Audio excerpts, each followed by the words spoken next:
Story 1. The Enfield Poltergeist. In August 1977, at 284 Green Street in Enfield, North London, single mother Peggy Hodgson was trying to get her 4 kids to bed. It was a totally ordinary house for Peggy and her children. Margaret, about 13, Janet, 11, Johnny, 10, and Billy, 7. But on this night, the ordinary was shattered. Janet and Johnny started complaining that their beds were wobbling. Peggy, like any parent, figured it was just kids being kids and told them to knock it off.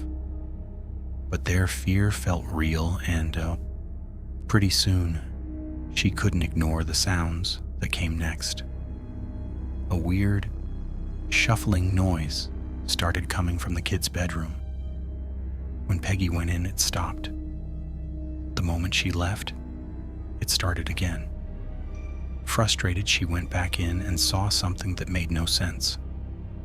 A heavy oak chest of drawers slid about 1.5 feet across the floor, all on its own. She shoved the massive thing back into place, only for it to slide out again, this time blocking the door. It took everything she had to move it. That's when it hit her. Something powerful and unseen was in her home. Panicked, Peggy grabbed her kids and ran to their neighbors, Vic and Peggy Nottingham. Vic, a burly guy, went next door to check things out. As soon as he walked in, he heard a series of knocks that seemed to follow him from room to room, echoing from the walls. He couldn't find a source for the sounds anywhere. The family was so scared they called the police. What happened next has become a crucial part of the Enfield legend. A police constable, WPC Carolyn Heaps, entered the house, and in her official witness statement, she reported seeing an armchair move roughly 3 to 4 feet across the floor.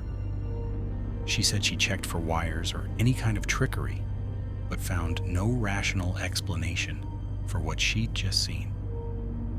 From there, the activity in the house exploded.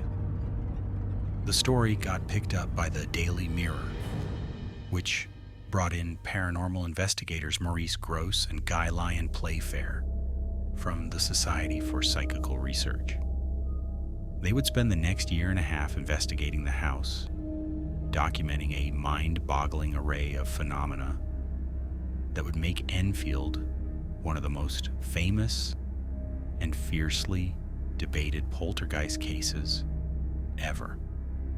Supporters of the case claimed that over 30 different people, neighbors, journalists, and researchers, witnessed things they couldn't explain.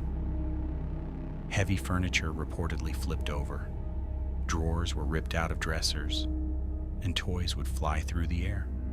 Some anecdotal reports even mentioned small fires that would suddenly start and then extinguish themselves, and puddles of water appearing in sealed rooms, though these events aren't as consistently documented as the moving objects. The haunting quickly seemed to focus on 11-year-old Janet. The entity centered its chaos around her. Objects were thrown when she was near, and she was reportedly pushed, pulled, and even levitated by an invisible force. On several occasions, Janet was allegedly seen being thrown clean out of her bed. A series of famous photos taken by a remote camera seemed to show her in mid-air, her face a mask of shock. Skeptics argue she was just jumping, and the pictures caught her mid-bounce. But the investigators, Gross and Playfair, insisted they saw genuine levitation with their own eyes. But maybe the most chilling part of the Enfield case was the voice. A deep, raspy, guttural voice started speaking, seemingly right out of Janet. When the investigators questioned it, the voice said it was a man named Bill Wilkins who had died in the house years before. The recordings are deeply unsettling.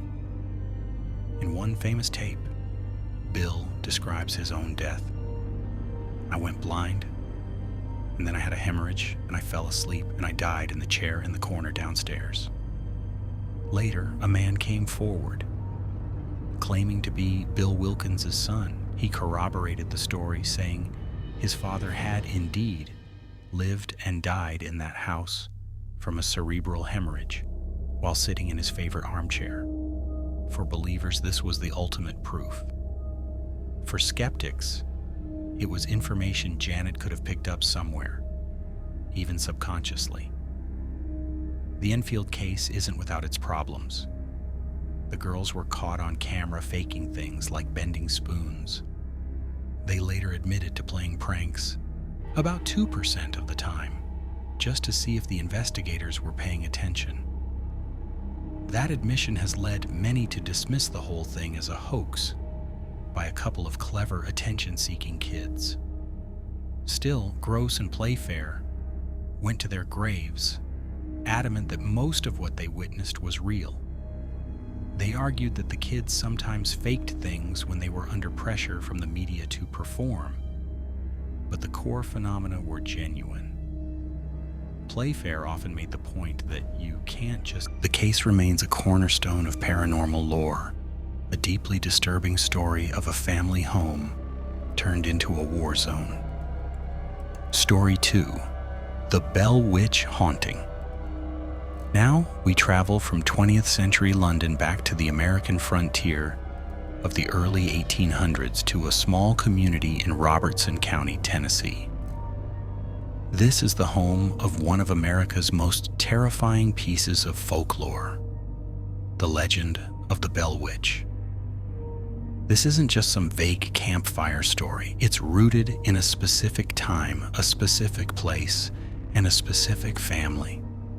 The legend became so powerful that it's often claimed to be the only case in U.S. history where a death was officially blamed on a spirit, a claim that, while a potent part of the story, isn't backed up by any official records. It all started in 1817 on the farm of John Bell, a pretty well-off farmer living with his wife, Lucy, and their kids. The first sign of trouble was just weird. John Bell was out in his cornfield when he saw a strange animal sitting in a corn row. He said it had the body of a dog and the head of a rabbit. He took a shot at it and the creature just vanished. That night, the haunting began. The family started hearing knocking and scraping sounds on the outside walls of their cabin. Night after night, the sounds got louder and more aggressive. Then the force moved inside. The kids complained that their blankets were being yanked off them in the middle of the night. They were slapped and pinched by an invisible hand, leaving red welts and bruises on their skin. The family's youngest daughter, Betsy, seemed to be the main target. Her hair was pulled, she was slapped across the face, and she was often thrown right out of her bed. At first, John Bell made his family swear to keep it a secret, afraid people would think they were crazy. But as the attacks got worse, he told a close friend, who then spent a night at the house and experienced the terror for himself. Word got out, and soon people were coming from all over to witness the events at the Bell farm. The entity even started to communicate. It began as whistles and whispers, but eventually it became a clear, disembodied voice. The voice, which called itself Kate, seemed to know everyone's darkest secrets and loved to mock visitors. Kate, as the entity was known, claimed to be the spirit of a neighbor, Kate Batts, who believed John Bell had cheated her in a land deal. The spirit announced its mission: to torture John Bell and his family, and to stop Betsy Bell from marrying a local boy, Joshua Gardner. Kate was vicious in its opposition to the marriage, tormenting the young couple relentlessly until the engagement was finally called off. The entity's cruelty was laser-focused on two people, Betsy, who it tormented physically, and John Bell, who it seemed to hate with a terrifying passion. The spirit would curse him constantly and vowed it would kill him. Soon, John Bell started suffering from strange health problems. His tongue would often feel swollen, he had trouble speaking, and he suffered from seizures. The entity would gleefully take credit for his declining health. The legend of the Bell Witch got so big it reportedly caught the attention of a future U.S. President, General Andrew Jackson. As the story goes, Jackson decided to see for himself and traveled to the farm. But as his wagon got close to the property, it just stopped. The horses couldn't move it an inch. Suddenly, a voice announced it would let the wagon pass, and it did. Spooked, Jackson and his men went inside, where one of them, a self-proclaimed witch tamer, tried to challenge the spirit. The entity immediately turned on the man, tormenting him all night long. The legend says Jackson and his crew fled the next morning, with the general famously saying, "I had rather fight the British at New Orleans than to have to fight the Bell Witch." Of course, historians are quick to point out this whole episode is considered folklore. It doesn't appear in any of Jackson's writings. John Bell's health got worse and worse. In December 1820, he passed away. Afterwards, the family supposedly found a strange little vial of dark liquid in the medicine cabinet. The entity's voice then boomed through the house, bragging, "I gave old Jack a big dose of that last night, and that did the trick for him." As the legend goes, they tested the liquid on a cat, which died almost instantly. John Bell's death was the grim finale to the spirit's years-long campaign of terror. After he died, the activity started to fade. Betsy broke off her engagement, and Kate seemed to be satisfied. The voice announced it was leaving, but promised to come back in 7 years. According to the legend, it did in 1828 for a 2-week visit. Then it promised to return 107 years after that in 1935. Whether that ever happened, nobody knows. The Bell Witch remains a cornerstone of American folklore, a chilling tale of a family tormented by an intelligent and malevolent spirit. Story 3: The Rosenheim Poltergeist. Our next story takes us somewhere you'd never expect a haunting: a sterile, professional law office in Rosenheim, Germany. Back in 1967, this office became the stage for one of the most bizarre and scientifically studied poltergeist cases of the 20th century. What happened here was so strange, it brought in physicists, engineers, and one of Germany's top parapsychologists. It all started in the law office of Zygmunt Adam in the fall of '67. Weird things just began happening. The fluorescent lights in the ceiling would swing back and forth, sometimes exploding.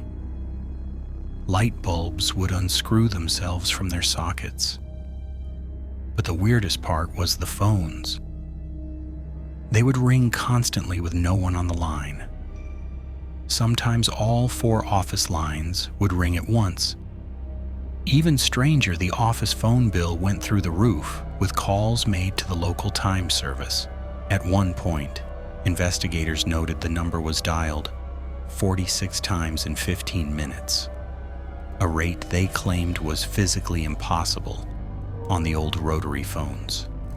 The local power company came in and installed monitoring equipment, but found no power surges or faults to explain any of it. Fuses would blow for no reason. The photocopier would go nuts, spitting out blank pages and leaking toner fluid. Desperate, Zygmunt Adam turned to the paranormal. He called Professor Hans Bender, a parapsychologist from the University of Freiburg. Bender arrived with a team of physicists and engineers, and they turned the law office into a laboratory, setting up cameras, recorders, and all kinds of scientific instruments. The investigators quickly noticed a pattern.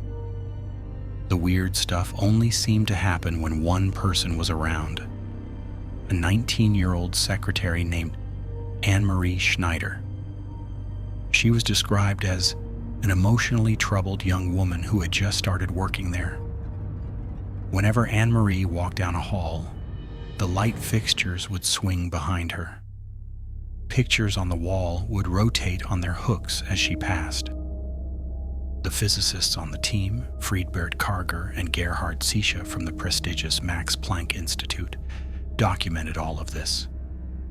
They confirmed the movements were real and not caused by vibrations or trickery. They even filmed a light fixture swinging wildly, while Anne-Marie stood nearby with her back to it. Perhaps the most stunning event they witnessed was the movement of a massive filing cabinet, estimated at around 400 pounds. It was seen sliding away from the wall on its own, leaving no scratches on the floor. The physicists wrote in their report that the phenomena were not consciously produced tricks and pointed toward intelligently controlled forces. Bender's theory was that this was a case of recurrent spontaneous psychokinesis, or RSPK. He believed Anne-Marie's internal emotional turmoil was unconsciously being projected outward as physical energy, creating the poltergeist. The team concluded they were witnessing a genuine paranormal event. Skeptics, however, weren't buying it. They argued that Bender, as a parapsychologist, was already looking for a paranormal answer. Some suggested Anne-Marie could have used hidden nylon threads to move things. They also argued that the whole office might have been caught up in a kind of mass hysteria, with everyone's imaginations running wild. The case came to a sudden end in early 1968. Anne-Marie Schneider was let go from her job. The moment she left, all the paranormal activity stopped. The phones fell silent. The lights stayed still. The chaos that had tormented the office for months just vanished. The Rosenheim case is still one of the most compelling poltergeist accounts out there because it was studied so intensely. Was it a troubled young woman's mind creating chaos, or a clever hoax? Whatever it was, it suggests the most frightening ghosts might not be the spirits of the dead, but the hidden energies of the living. Story 4. The Battersea Poltergeist. About 20 years before the chaos in Enfield, another London family was plunged into a nightmare that would drag on for over a decade. Starting in 1956, the Hitchings family, living at 63 Wycliffe Road in Battersea, became the focus of one of the longest and most violent poltergeist hauntings in British history. For 12 years, they claimed to be tormented by an entity they nicknamed Donald. The family was made up of Wally Hitchings, a train driver, his wife Kitty, their 15-year-old daughter Shirley, and Wally's mother. Life was completely normal until one night in January 1956. Shirley woke up to find a small, ornate silver key on her pillow. No one recognized it or knew where it came from. That little key was a sign of the terror to come. Soon after, a racket of banging and scratching erupted throughout the house. The sounds were so loud, Wally suspected rats and tore up the floorboards, but he found nothing. The noises got louder and often seemed to follow Shirley from room to room. Then things started to move. Slippers were seen walking across the floor. Pots and pans were thrown from shelves. Furniture would slide across rooms, and the covers would be violently ripped off Shirley's bed while she slept. The family started calling the entity Donald, and he seemed to have a real personality, a mischievous an increasingly nasty one. At first, it was just a nuisance, but Donald's actions got more malicious. Small fires started breaking out around the house. Piles of paper or cloth would just ignite, sending the family scrambling to put them out. Then came the letters. The poltergeist began to communicate through writing. According to the family, Donald left thousands of scribbled notes all over the house, on scraps of paper, on the walls, even on the ceiling. The notes were demanding, sometimes threatening, and occasionally weirdly philosophical.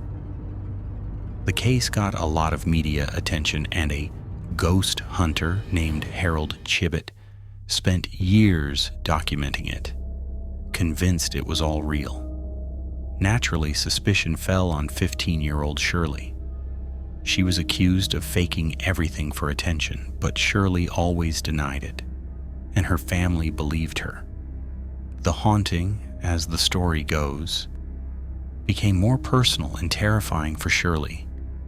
She reported being levitated out of her bed, dragged up the stairs by her hair, and physically assaulted by the invisible entity. The family lived in a constant state of fear.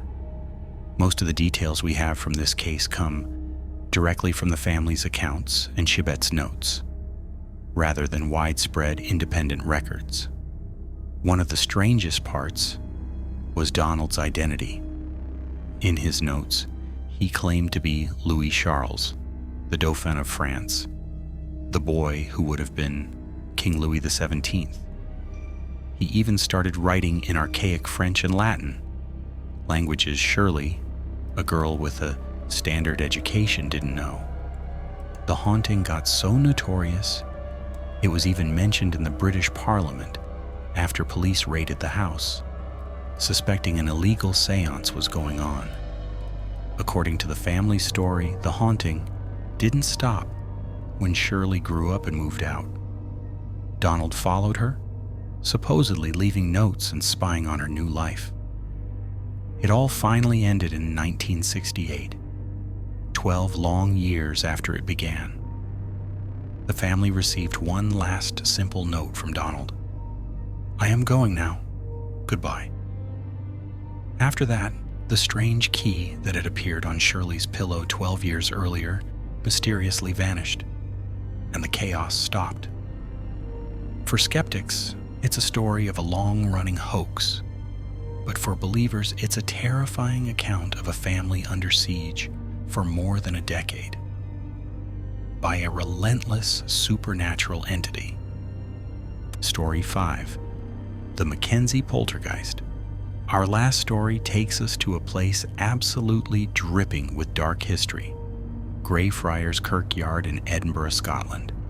This ancient cemetery is home to what many consider the world's most violent and active poltergeist. This is the story of the Mackenzie Poltergeist. The spirit at the heart of the storm is said to be Sir George Mackenzie, a 17th century Lord Advocate with a fearsome nickname, Bluety Mackenzie. He earned it for his ruthless persecution of the Covenanters, a group of Protestants who resisted the king's religious reforms. Mackenzie was responsible for imprisoning around 1,200 Covenanters in a section of Greyfriars Kirkyard that's now known as the Covenanters' Prison. Many of them died there from starvation and exposure. For centuries, Mackenzie's grand black mausoleum stood as a dark monument to this brutal history. For over 300 years, things were quiet. But then, according to modern legend, something happened in the winter of 1998. A homeless man looking for shelter allegedly broke into Mackenzie's tomb, fell through the floor, and crashed into a pit below, containing the remains of plague victims. The story goes that this act of desecration woke up the vengeful spirit of Bluety Mackenzie.